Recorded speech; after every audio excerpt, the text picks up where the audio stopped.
SMP. Anak gadisnya SMA pulang tengah malam, lompat pagar padahal bapaknya pejabat tinggi. Kenapa? Anaknya dikasih makan uang haram. Maka di situ fungsinya ibu-ibu, datang suamimu bawa duit, tanya dulu halal tidak ini.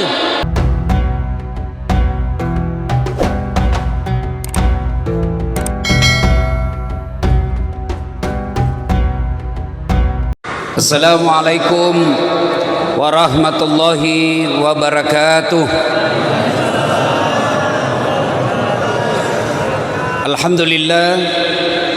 Alhamdulillahi rabbil alamin. Wa bihi nasta'inu ala umurid dunya waddin. Asyhadu an la ilaha illallah wa asyhadu anna Muhammadan abduhu wa rasuluh. Allahumma salli ala sayyidina Muhammad wa ala alihi wa sahbihi ajma'in. Amma ba'd. Ibu bapak, saudara-saudara sekalian teristimewa, alim ulama,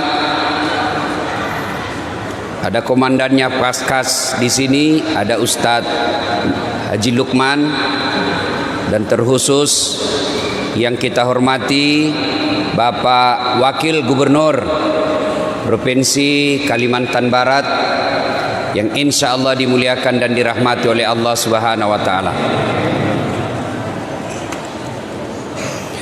Dalam sebuah kisah diriwayatkan Rasulullah Sallallahu Alaihi Wasallam lagi tawaf. Tahu tawaf Pak ya? Keliling Ka'bah. Di depan Nabi ada anak muda ikut tawaf. Dan Nabi melihat anak muda ini melepuh pundaknya. Bahasa Bugisnya takalopi lekena. Ya, terkelupas pundaknya. Nabi penasaran, diikuti tawaf. Lalu selesai tawaf, Nabi panggil anak muda itu. Anak muda, ta'al. Sini dulu anak muda. Ya Rasul, kenapa itu pundakmu nak? Magi lekekmu. Kenapa belakangmu? Ya Rasulullah, saya orang miskin. Ibuku sakit. Mau sekali beliau umroh. Saya tidak punya budak. Saya tidak punya kereta. Saya tidak punya onta. Saya orang miskin. Ibu saya sakit, mau sekali ke Mekah. Maka aku, orang Bugis bilang udengi, kupikul lah, apa sih namanya itu? Kalau gendong begini. Nah, ya pokoknya apalah, dia di belakang sini. Ya. Nah, iyalah diambil lah, simpan di sini ya. Kalau bahasa Bugisnya didengi. Nah, ibunya, dia dari belakang dipikulnya, seperti itu. Dari Madinah ke Mekah kurang lebih 500 km. Melewati panasnya padang pasir, melewati teriknya matahari, melewati dinginnya gurun. Kupikul terus. Nanti selepas ketika saya makan, buang air besar dan sholat, selebihnya ada di pundak saya. Makanya ini terkelupas pundakku.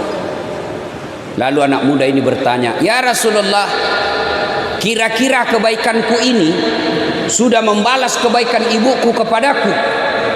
Kira-kira sudah seimbang dah ini kebaikan saya?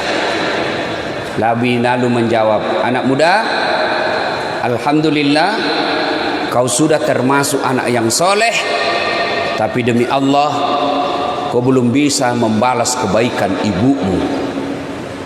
Masya Allah. Kira-kira sudah ada orang seperti ini sekarang? Hah? Bos, 500 meter kilo kira-kira dari Palangkaraya ke Pontianak. Palangkaraya Pontianak masih sisa singgah bapak bernaung di bawah pohon, masih banyak sungai yang kita lewati. Makkah Madinah, Madinah Mekah padang pasir. Subhanallah. Tapi ternyata kebaikan itu belum membalas kebaikan ibu kepada orang tua. Sekarang ini banyak anak-anak durhaka sama orang tuanya. Nih kita nih. Allahu Akbar. Jangan pikir bahwa bapak sudah punya istri tidak durhaka sama orang tuanya. Banyak yang durhaka setelah berkeluarga. Tersebutlah sahabat Nabi namanya Sa'lab Al-Qamah. Makesing agamanya, bagus solatnya. Di mana Nabi dakwah di depan ada Al-Qamah, di mana Nabi berjamaah di belakang ada Al-Qamah. Tapi anehnya ketika sakaratil maut tidak bisa mengucapkan dua kalimat syahadat. La ilaha illallah. Al-Qamah cuma katakan la. Bingung semua sahabat. Kok bisa? Ini kan baik agamanya, rajin jamaah, bagus Senin Kamisnya. Kok bisa dia? Lapor sama Nabi. Ya Rasulullah, Al-Qamah sakaratil maut tiba bisa mengucapkan dua kalimat syahadat. Mungkin ada dosanya. Nabi lalu bersabda, "Hai, kau cari bapaknya. Cari orang tuanya." Bapaknya sudah meninggal ya Rasul. Cari ibunya. Kau cari ibunya. Cari ibunya ketemu. Lalu si Bilal berkata, "Bu, anakmu si Al-Qamah lagi sakaratil maut tidak bisa syahadat. Mungkin ada dosanya sama ibu." Apa kata ibunya? Dia dapat sudah itu. Kurang ngajar memang itu anak. Setengah mati ku hamilkan, setengah mati ku lahirkan, bersusah payah ku besarkan. Setelah ada istrinya, lebih sayang dan lebih takut sama istrinya daripada saya ibunya. Pernah satu ketika saya ke rumahnya, karena lama dia tidak datang, dilarang sama istrinya ke sini. Saya datanglah ke rumahnya. Saya baru ketuk pintunya. Saya dengar istrinya bilang, Pak, sembunyi cepat itu kacang, itu mamamu datang." Didengar sama ibunya, gak jadi masuk, nangis ibunya. Pulang. Setelah mendengar ini Nabi berkata, "Masih sakit, macilaka itu Al-Qamah, siksa itu anak, tidak bakal selamat. Panggil ibunya." Panggil ibunya. Kata Nabi, "Bu, maafkan anakmu. Saya tidak mau ya Rasul. Kurang ngajar itu anak. Maafkan. Saya tidak mau. Tidak selamat ini anakmu kalau kau tidak maafkan. Biar saja, kurang ajar." Jalan satu-satunya kalau begitu, lebih baik saya bakar api di dunia daripada apinya neraka yang bakar. Bapak tahu namanya api? Api itu 4 tingkatan. Pertama, api warna merah. Bapak pernah lihat orang merokok? Pernah? Bukan pernah bapak yang merokok. Coba isap. Nah, itu yang merah. Yang merokok saya doakan berhenti kau merokok. Kamu caci-caci 9 naga, kamu caci-caci itu, tapi kau beli rokoknya. Kalau kau mau kasih bangkrut mereka, berhenti kau merokok. Nah, itu merokok kayak orang beleng-beleng. Tahu beleng-beleng? Dongo. Tahu dongo? Beleng-beleng. Ah, itu lempar rokok. Itu aja dikerja kayak orang bego. Coba itu orang di bandara yang merokok. Lain itu tampaknya dikasih masuk bele-bele. Kayak kotak-kotak sendirilah dia di dalam. Itu aja dikerja 5 menit. Sekali-kali isap kunyah.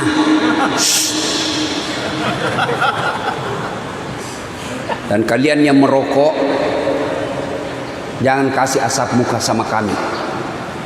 Bagaimana caranya Ustaz? Kau bawa kantong kresek, rokok. Saya doakan kalian yang merokok berhenti. Kau tabung pembeli rokokmu yang 20.000 satu hari, insya Allah 1 tahun kau bisa umroh. Itu warna merah. Dibakar 1000 tahun, berubah menjadi biru. Ah, itu kompornya ibu-ibu kalau memasak. Ah, itu jenis kedua tingkatannya. Bakar lagi 1000 tahun menjadi putih. Itu apinya ditambang-tambang tembaga yang kasih memisahkan baja. Kayaknya ndak ada api memisahkan, terpisah. Bakar lagi 1000 tahun menjadi hitam. Ini warna api neraka. Kata Nabi, lebih baik saya bakar api di dunia daripada apinya neraka yang bakar. Kata ibunya, silakan bakar saja. Nabi perintah, kumpulkan kayu, nyalakan, nyala besar. Nabi katakan, angkat, angkat. Pas mau dilempar masuk ke bara api, ibunya berteriak, tahan, tahan, tahan, jangan kau bakar anakku. Memang dia kurang ajar, durhaka, tapi kedurhakaannya tidak ada artinya ketimbang penderitaan saya melahirkan dia. Saksikan ya Muhammad, saya ampuni seluruh dosa-dosanya anakku. Ayat kesik mutuni, wak dampang mana nih dosanya? Jangan bakar, saya maafkan semua dosa-dosanya. Ternyata Nabi tanya, betul ibu maafkan? Betul ya Rasul. Letakkan dia. Setelah itu dengan bersusah payah mengucapkan La ilaha illallah Muhammadur Rasulullah, menghembuskan nafas. Alqamah, sahabat Nabi, hidup sesama dengan Nabi, didoakan oleh Nabi, tidak bisa selamat karena sakaratil maut, karena waktu dia hidup durhaka sama ibunya. Ini bapak-bapak, kadangkala saya heran sama guru, sama ulama, kau cium tangannya, sama ibumu tidak, sama gubernur, sama mamamu tidak, dongok,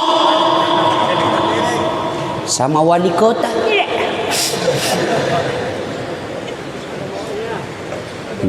Coba, padahal tidak diajarkan, ciumlah tangan wali kotamu.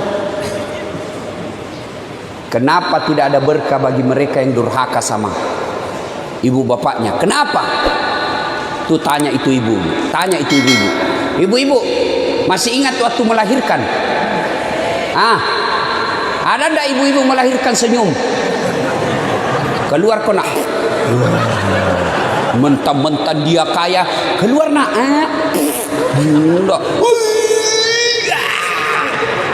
Dia kerahkan semua tenaganya.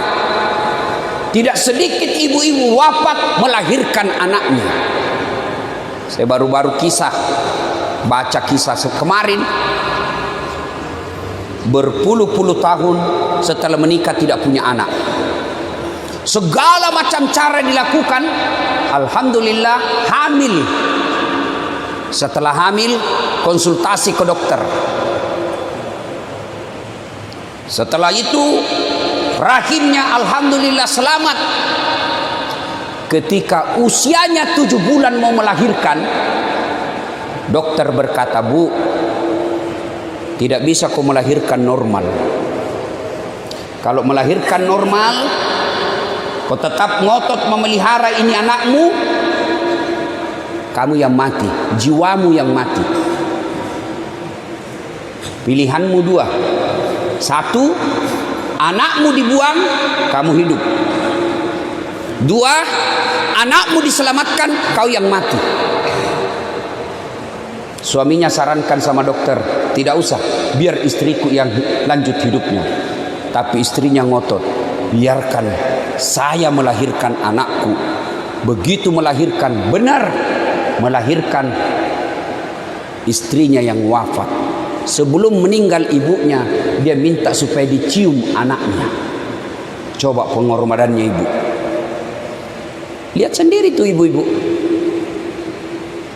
hamil. Ibu-ibu masih ingat waktu hamil? Nah, ada ndak ibu-ibu hamil enak tidurnya? Masih ingat waktu ibu hamil? 9 bulan pernah ibu tengkurap. Usia hamilnya 5 bulan, mopak kok.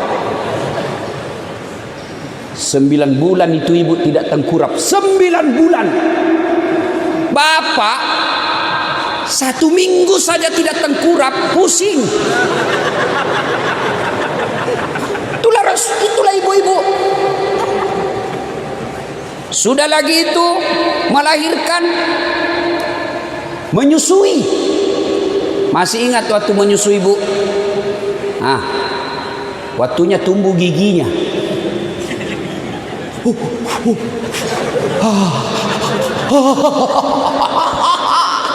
Coba ada ibu-ibu menyusui anaknya digigit. Hei, kok gigit saya? Tidak, udah cabolot tuh kasih. Siang anaknya, malam bapaknya. Itu. Makanya wajar ada orang habis waktunya untuk sekolah, S1 selesai, lanjut lagi S2, setengah mati cari kerja, tidak dapat kerja. Kenapa? Durhaka sama orang tuanya. Ustadz, bapakku selingkuh. Ustadz, bapakku tukang judi.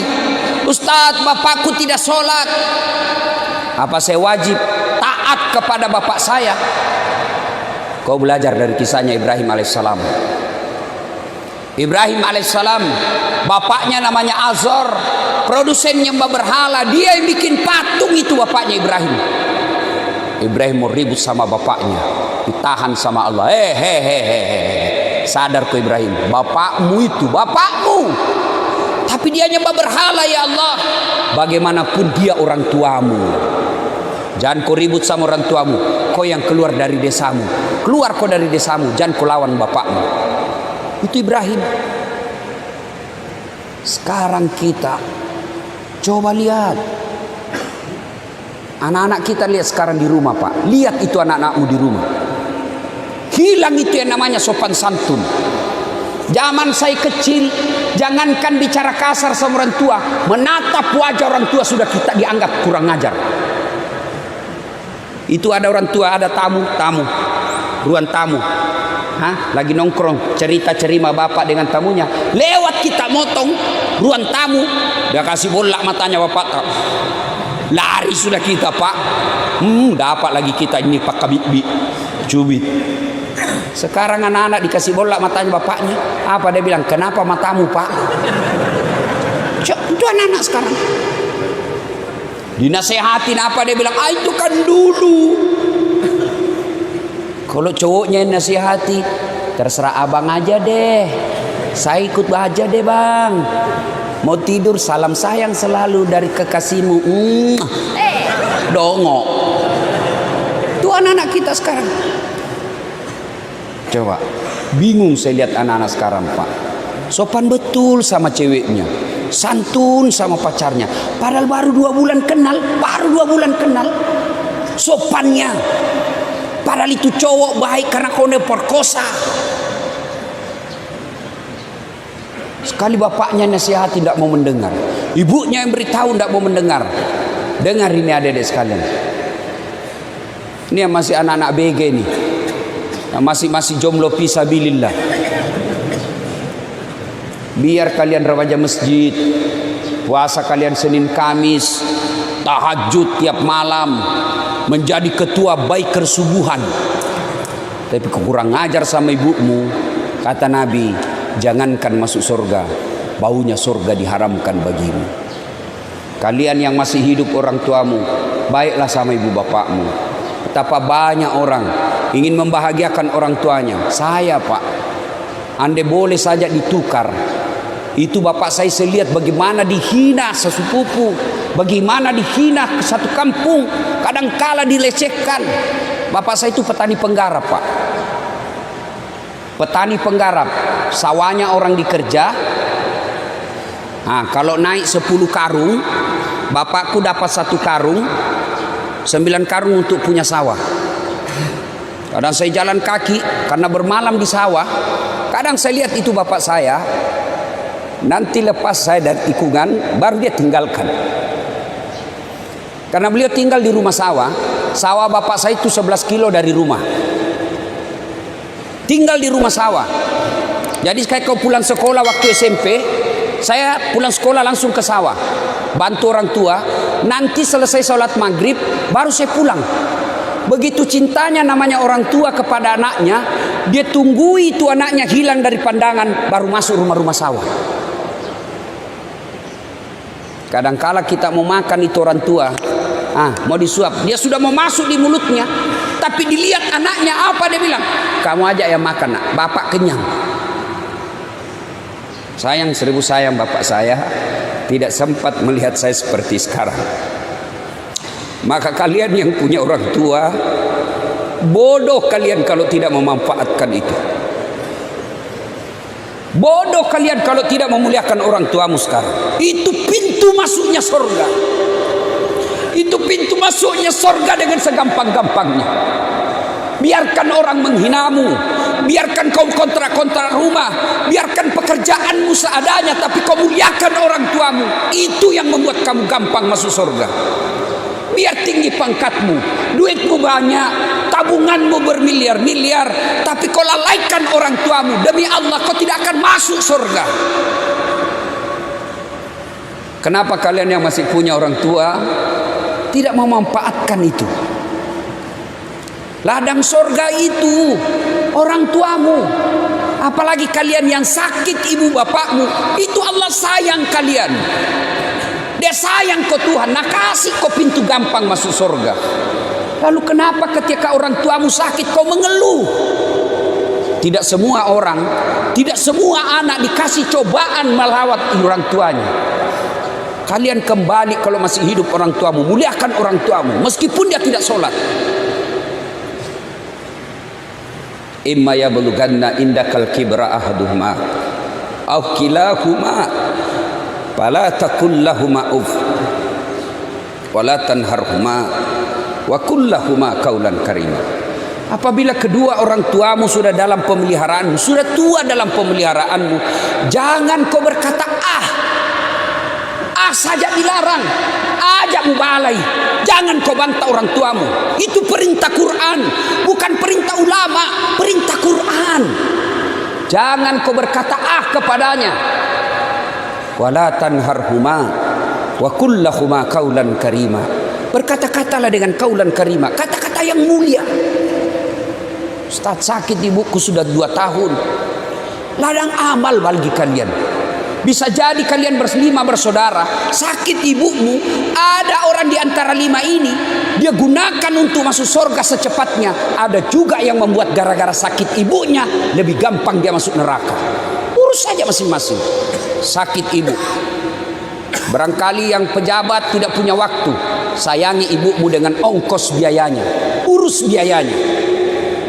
Kalian yang pengangguran, sakit ibumu, raih pintu surga karena waktumu lebih banyak. Urus itu, fisiknya, angkat. Bawa dia ke toilet. Ketika kau mengeluh, bikin repotin orang tua. Hancur semua kau punya amal. Ingat, dalam Al-Quran ada 3 perintah serangkai. Yang artinya tidak diterima perintah yang satu apabila perintah yang lain tidak dilaksanakan. Apa gerangan perintah serangkai itu? Satu di antara 3 itu, aniskurli waliwalidaik. Bersyukurlah engkau kepada Allah, tapi jangan lupa muliakan orang tuamu. Orang yang bersyukur kepada Allah tapi mendurhakai orang tuanya, tolak itu syukurmu kepada Allah. Nabi kan pernah ditanya, ya Rasulullah, setelah Allah dan Rasulnya saya taati, setelah saya berbuat kepada Allah dan Rasulnya saya berbuat baik, siapa yang saya taati ya Rasul? Ibumu. Setelah itu siapa? Ibumu. Setelah itu siapa ya Rasul? Ibumu. Setelah itu siapa? Bapakmu. 3:1.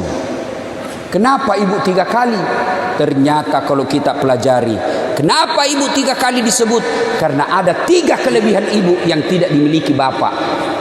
1, hamil. Ada di sini pernah hamil?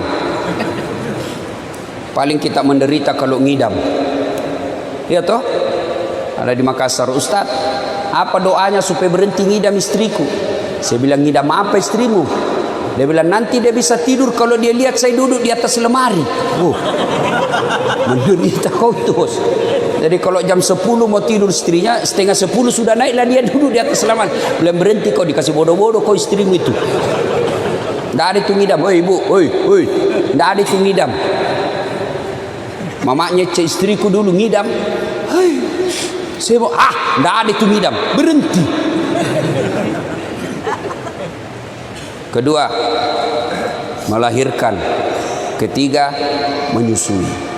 Ibu bapak saudara-saudara sekalian, tentu kita heran, kenapa anak-anak kita sekarang begini? Magai kira-kira. Kenapa kira-kira anak-anak kita begini?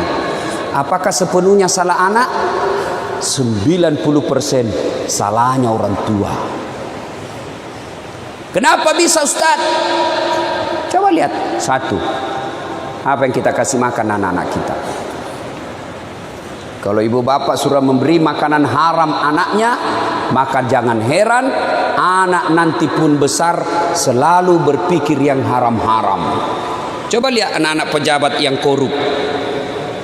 3 anaknya, 1 pengedar, 1 pengisap, 1 kawin lari di bawah bandar.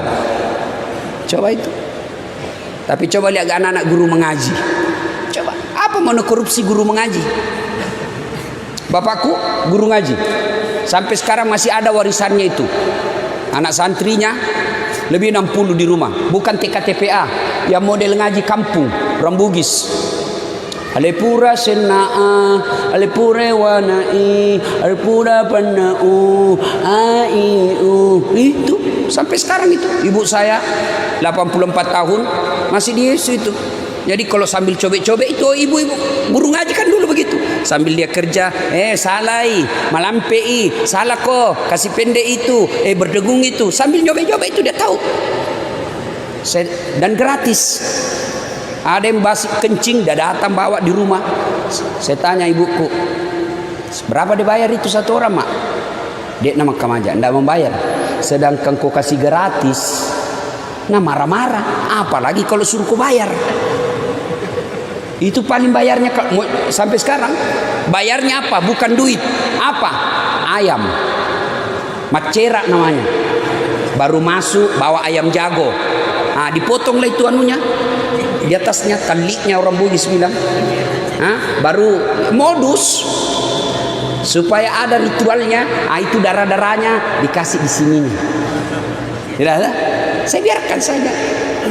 Nah, sudah itu masuk Al-Fatihah, bawa ayam lagi, cerak lagi. Nah, sudah 2 ayamnya. Ya. Dapat Iqra, cerak lagi, ayam lagi. Nah, sudah 3. Naik koran besar, ayam lagi, 4 nih. Dapat pertengahannya, cerak lagi, sudah 5. Dapat sajadah, cerak lagi, 6. Tutup Quran selesai hatam, ayam 2. 8 ayamnya.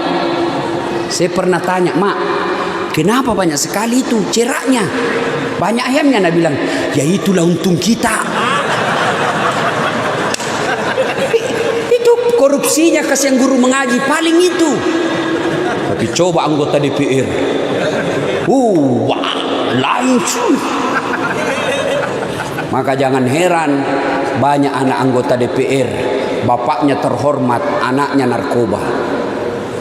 Banyak anak gubernur, wali kota, di kantor dia dihormati, di kantor dia dimuliakan, dicium tangannya, dibukakan pintu kamarnya, dibukakan pintu mobilnya, sampai di rumahnya mau dilempar sama anaknya yang masih SMP. Anak gadisnya SMA pulang tengah malam, lompat pagar padahal bapaknya pejabat tinggi. Kenapa? Anaknya dikasih makan uang haram. Maka di situ fungsinya ibu-ibu. Datang suamimu bawa duit, tanya dulu, halal tidak ini? Halal tidak? Pak, biasanya cuma 3 juta ini gajimu. Kenapa hari ini 3,5 juta? Dari mana ini 500? Halal tidak?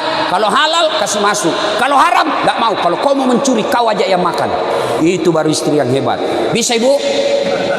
Woi. Bisa. 500.000 bisa, 15 juta bengkok mukamu. Ya? 2. Cara didik anak. Belajar di surah Luqman. Ayat 14 dan seterusnya. Ya bunayya, la tusrik billah. Jangan kau serikatkan Allah. Ajarkan akidah yang lebih awal kepada anak. Ibu-ibu dulu kan diajarkan akidah melalui lagu-lagu. katakan Tuhan itu satu. Itu akidah. Topi saya bundar, bundar topi saya. Nah ganti tuh ibu-ibu dulu. Tuhan saya Allah, Allah Tuhan saya. Kalau bukan Allah, bukan Tuhan saya. Itu dulu lagunya ibu-ibu dulu. Begitu. Masuk Rajab, 27 Rajab Nabi Muhammad diisrakan dari Masjidil Haram ke Masjidil Aqsa. Itu lagu-lagu dulu. Kalau lagu-lagunya ibu-ibu sekarang, la la la la la la, panggil aku si Jablay, abang jarang pulang, aku jarang dibelai. Itu. Sudah, karena waktu yang terbatas. Pertanyaan, Ustadz, saya ini baru hijrah. Orang tua dulu saya permalukan. Tidak pernah itu. Orang tua saya teteskan air matanya. Tapi tidak sempat saya melihat saya sekarang hijrah. Sudah di alam kubur ibu bapak saya. Bagaimana cara saya berbuat baik? Satu, doakan orang tuamu. Apa doanya? Sederhana. Allahumma gfirli wali walidayya warhamhuma kama rabbayani shaghira. Itu. Saya tidak hafal itu Ustaz. Tidak usah kau bahasa Arab. Bahasa Indonesia saja. Tidak ada kewajiban berdoa pakai bahasa Arab. Daripada kau bahasa Arab salah ucap, salah sebut, tidak tahu artinya, bingung malaikat. Dia bilang malaikat, apa maksudnya ini apa? Dia mau doakan mamanya, dia doa minta hujan. Bingung kan malaikat. Tidak usah bahasa Arab. Ya Allah, ampuni dosa kedua orang tuaku, terima amal ibadahnya, lipat gandakan segala kebaikannya, lapangkan kuburnya, jadikanlah kuburnya menjadi taman-taman surga. Daripada kau bahasa Arab tidak tahu. Boleh juga bapak berdoa begini, ya Allah, engkau sudah tahu apa yang ku mau, kabulkan. Selesai. Daripada banyak juga kesalahan kita yang ada pembaca-baca doa di kuburan. Banyak kan yang baca-baca doa di kuburan. Ternyata setelah saya dengar-dengar, banyak yang tidak tahu bahasa Arab. Datanglah ini ibu-ibu gaul, baju hitam, kacamata hitam, roknya hitam, kudungnya hitam, payungnya hitam, gaya. Bacakan doa mamaku. Nah, dibacalah doa itu penjaga-jaga kubur. Allahumma gfirli, amin, wali walidayya, amin, warhamhuma kama rabbayani shaghira, amin. Dalam hatiku, wah kasihannya ini ibu. Dia kira ibunya didoakan, padahal ibunya itu Pak Ustaz nama. Allahumma gfirli, ya Allah ampuni dosaku. Kata ibu di belakang, amin. Ku dosanya yang baca doa. Wali walidayya, kedua orang tuaku, amin. Dosanya yang baca doa. Sudah dikasih duit, dikasih pisang, suruh doakan mama kita, mamanya dia doakan. Doakan. Yang kedua, cara berbuat baik kepada orang tua, bersedekah atas nama orang tua. Tuh, ada itu. Ini makanya tadi yang hindarkan celengan terlalu cepat kau edarkan. Baru saya mau bahas ini sudah selesai. Coba kalau saya bahas selesai sudah ini lewat. Nah itu coba kalau tadi ya, bisa dilihat mana yang pelit. Kalau celengan lewat itu kan bapak-bapak pura-pura ndak lihat. Lewat baru. Saya mau orang tuaku sejuk kuburnya Ustaz. Kirim pembeli AC di masjid. Saya mau orang tuaku terang kuburnya, bayar lampunya masjid tiap bulan, terang itu kuburnya orang tuamu. Saya mau orang tuaku spring bed, kirim kau pembeli spring bed ke panti asuhan. Tuh ada untuk orang tuamu. Ada yang bilang tidak sampai Ustaz, ada yang bilang tidak sampai. Mau saya buktikan bahwa sedekah sampai ke orang meninggal. Mau saya buktikan? Mau? Ada yang mau saya buktikan? Angkat tangan. Saya buktikan. Itu ada mau. Matilah kau, saya kirim kau sedekah. Yang ketiga, mengunjungi karib kerabatnya. Mengunjungi karib kerabatnya. Ibu bapak saudara-saudara sekalian, banyak yang ingin kita sampaikan, tapi waktu yang sangat terbatas. Mohon maaf, saya harus segera ke bandara karena pesawat saya jam pukul 6 pagi mau ke Jambi. Kalau saya ketinggalan pesawat berantakan acara orang. Demikian, mudah-mudahan ada manfaat. Mari jangan dulu bergerak, kita berdoa kepada Allah. Kita awali dengan mengirimkan suratul Fatihah kepada Rasulullah Muhammad SAW. Khasiat dan keutamannya kita ikhlaskan untuk orang tua kita masing-masing, baik yang sudah arwah maupun yang masih sehat, terutamanya lagi yang lagi berbaring sakit. Ila hadratin Nabi Mustafa Muhammad SAW. Ayo kita Fatihah untuk orang tua kita masing-masing. Al-Fatihah. Bismillahirrahmanirrahim. Iyyaka na'budu wa iyyaka nasta'in. Ihdinas siratal mustaqim, siratal ladzina an'amta 'alaihim. A'udzu billahi minasyaitonir rajim. Bismillahirrahmanirrahim. Allahumma shalli ala sayidina Muhammad wa ala ali sayidina. Allahumma ighfir lil mu'minina wal mu'minat wal muslimina wal muslimat al ahya'i minhum wal amwat innaka sami'un qaribun mujibud da'wat wa kadiyal hajat. Ya Allah, ya Rabbi, ya Karim, yang Maha Pengampun, ampuni kami sekiranya ada di antara kami anak yang pernah meneteskan air mata orang tuanya, anak yang pernah menghina orang tuanya, anak yang pernah mengecewakan orang tuanya.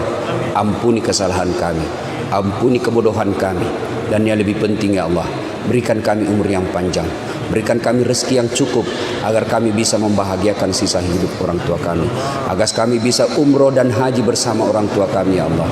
Kami ikhlas menghadap kepadamu setelah Engkau berikan kesempatan kepada kami untuk membalas segala kebaikan orang tua kami.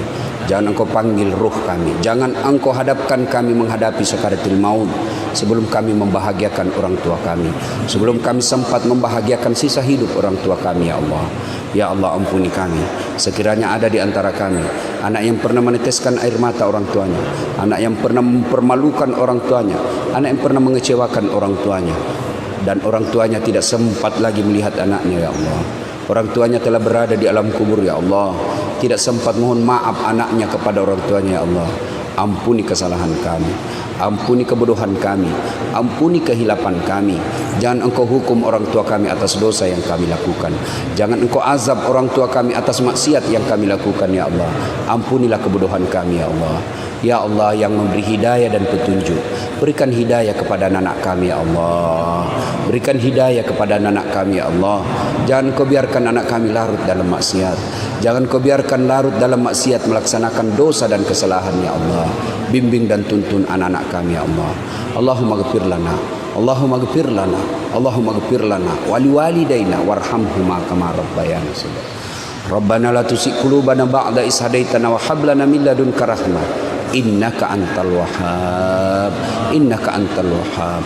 Allahumma inna nas'aluka salamatan fid din, salamatan fid dunya wal akhirah, wa afiatan fil jasadi, wa siyadatan fil ilmi, wa barakatan fil rizq, wa taubatan qablal maut, wa rahmatan indal maut, wa maghfiratan ba'dal maut. Allahumma hawwin alaina fi sakaratil maut, wa najatan minan nar wal afwa indal hisab. Rabbana la tuzigh qulubana ba'da idh hadaitana wa hab lana min ladunka rahmah innaka antal wahhab. Rabbana atina fid dunya hasanah wa fil akhirati hasanah wa qina adzabannar. Subhana rabbika rabbil izzati amma yasifun wa salamun alal mursalin walhamdulillahi rabbil alamin.